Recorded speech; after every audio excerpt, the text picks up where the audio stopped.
Doctor Chauliya, इस पर आपका नजरिया भी मैं समझना चाहूंगी। जैसा अनिल वाधवा जी ने भी कहा कि भारत और ऑस्ट्रेलिया के बीच जो संबंध है वो हाल के वर्षों में सबसे ज्यादा करीबी हैं, और बीते कुछ साल में जिस तरह ऑस्ट्रेलिया के साथ द्विपक्षीय रिश्ते बदले हैं, शायद ही उतनी तेजी से भारत के किसी और देश के साथ रिश्तों में सुधार आया है। 2014 में प्रधानमंत्री नरेंद्र मोदी ने ऑस्ट्रेलिया का दौरा किया तो 3 दशक में पहली बार था जब भारतीय प्रधानमंत्री कैनबरा पहुंचे थे।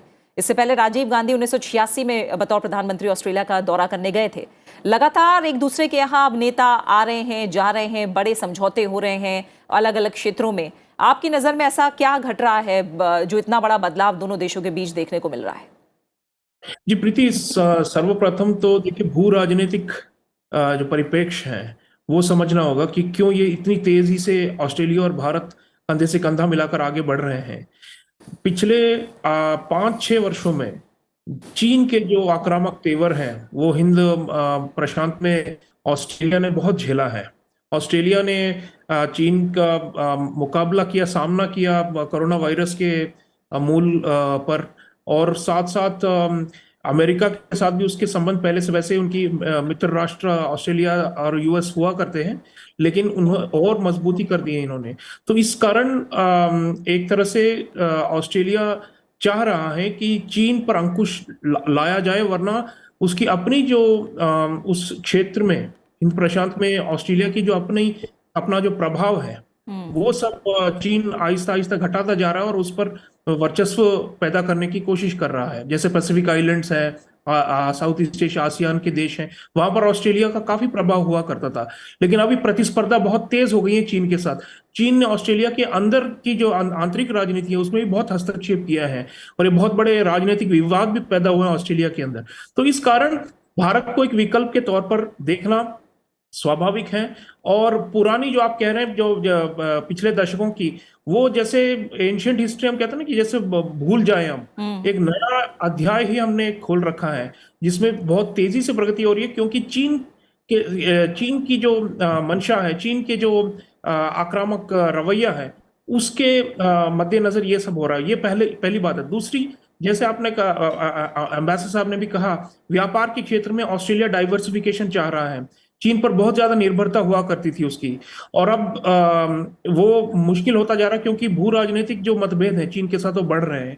तो इसीलिए वो देख रही है कि कौन सा ऐसा तेज प्रगति करने वाली अर्थव्यवस्था और कौन सी है एशिया में जो ऑस्ट्रेलिया के खनिज, खासतौर पे क्रिटिकल मिनरल्स जो हम कहते हैं, रेयर अर्थ, ये सब बहुत ही मूल्यवान खनिज ऑस्ट्रेलिया के पास है, वो किसे बेचे हुए।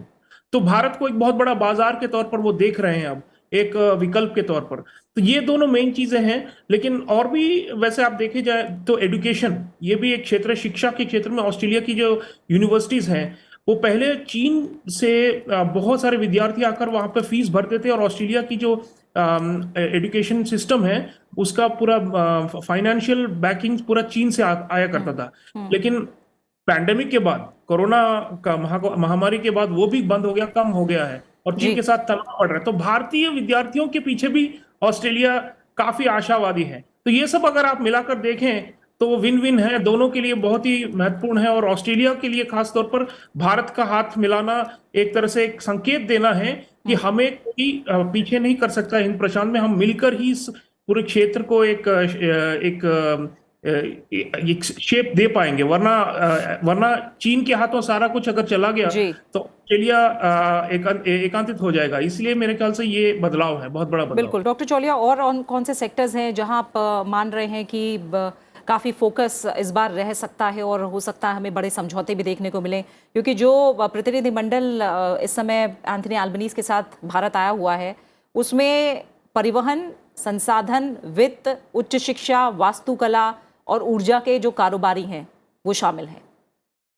जी हाँ, व्यापक स्तर पर अभी हमारे संबंध बढ़ रहे हैं। तो बहुत सारे सेक्टर्स हैं जिसमें कोऑपरेशन हो सकता है। क्रिटिकल मिनरल्स की बात हो चुकी है, हमने एजुकेशन की बात कर चुके हैं हम। देखिए, एक क्षेत्रीय सहयोग की भी बात होती है हमारी, कि डिफेंस से जुड़ा हुआ वो ये है कि क्या हम जो छोटे यहाँ पर जो आइलैंड, स्मॉल आइलैंड नेशंस जो हम कहते हैं इस क्षेत्र में, प्रशांत में, इनके लिए हम क्या कर सकते हैं मिलकर। मतलब ऑस्ट्रेलिया भारत एकजुट होकर अपने अन्य साथियों के साथ, क्वाड के साथी हैं, जापान है, अमेरिका है, या द्विपक्षीय स्तर पर भी हम इनके लिए क्या कर सकते हैं क्लाइमेट चेंज के क्षेत्र में। अभी ग्रीन हाइड्रोजन, इस पर चर्चा हुई है, टास्क फोर्स बनाया गया, प्रधानमंत्री जी ने घोषणा की है। ग्रीन हाइड्रोजन का क्या, अगर हम लोग मिलकर ये बना सकते हैं तो इससे ऊर्जा के क्षेत्र में जो विकासशील देश हैं उनके लिए एक विकल्प बनेगा, क्योंकि अभी चीन ही सबसे ज्यादा ऊर्जा के क्षेत्र में निवेश करता है। इन देशों में निवेश भी नहीं, क्या कहते हैं, कर्ज के जाल में फंसा लेता है और फिर वहां पर ये कोल फायर्ड पावर प्लांट जो कहते हैं, जो कोयले से बहुत ज्यादा प्रदूषित करते हैं, उनका निर्माण कर रहे हैं चीन पूरे क्षेत्र में। तो उसका विकल्प यह है कि हम क्लीन एनर्जी जापान के साथ, ऑस्ट्रेलिया के साथ, इनके साथ मिलकर करें। तो मुझे लग रहा है कि ऐसे क्षेत्रों में भी इंफ्रास्ट्रक्चर की भी बात हुई है कि क्वाड के स्तर पर तो है ही 4 देशों की, लेकिन द्विपक्षीय स्तर पर भी अगर हम 1-2 देश चुने, मान लीजिए श्रीलंका हो गया, मान लीजिए मालदीव्स हो गया, मान लीजिए फिजी हो गए, जहां पर हमारे दोनों देशों के अच्छे संबंध है वहां पे उन देशों के साथ, उनके यहाँ जाकर हम मिलकर कोई प्रोजेक्ट्स बनाएं, ताकि एक विकल्प नजर आए विश्व को कि हाँ, ऑस्ट्रेलिया और भारत मिलकर पूरे क्षेत्र को बदल रहे हैं, एक नई दिशा दे रहे हैं और उन्हें ज्यादा ऑप्शंस मिल रहे हैं। वरना ऐसा लगता है कि उनकी जो चीन पर निर्भरता है वो अत्यधिक है और वो निकल नहीं पा रहे उसके चंगुल से। तो मेरे ख्याल से आगे जाते हुए क्षेत्रीय सहयोग ये जो है ये बहुत ही आवश्यक है, तभी इसको सामरिक साझेदारी कह सकते हैं। अगर ये केवल दोनों पक्षों के लिए बाइलैटरल बेनिफिट्स पैदा कर रही हैं लेकिन क्षेत्र को नहीं बदल पा रही है, तो फिर इसका मतलब ही क्या है कि इसको हम सामरिक कहें। सो व्यापक सामरिक साझेदारी का मतलब ही है कि हम पूरे क्षेत्र पर नजर डालें, रीजनल एंड ग्लोबल इश्यूज, इस पर भी चर्चा हुई है दोनों प्रधानमंत्रियों के बीच में। और इस पर हालांकि कोई घोषणा नहीं है, मैं चाहूंगा कि आगे जाकर हम दोनों मिलकर, हमारी सेनाएं, हमारी जो कंपनियां, हमारी सरकारें, हमारी जो दूतावास हैं, ये सब मिलकर तीसरे और चौथे देशों में सहयोग करें और दिखाएं कि हम भी कुछ खड़ा कर सकते हैं, एक पॉजिटिव एजेंडा लेकर। सिर्फ चीन को धकेलना और खदेड़ने की बात नहीं है, कि हम एक ऑल्टरनेटिव, एक विकल्प वहां पर खड़ा कर सकते हैं जिससे कि वहां के लोगों को, इस पूरे क्षेत्र के लोगों को फायदा मिले। तभी जाकर हम अपना नेतृत्व का पहचान दे सकते हैं।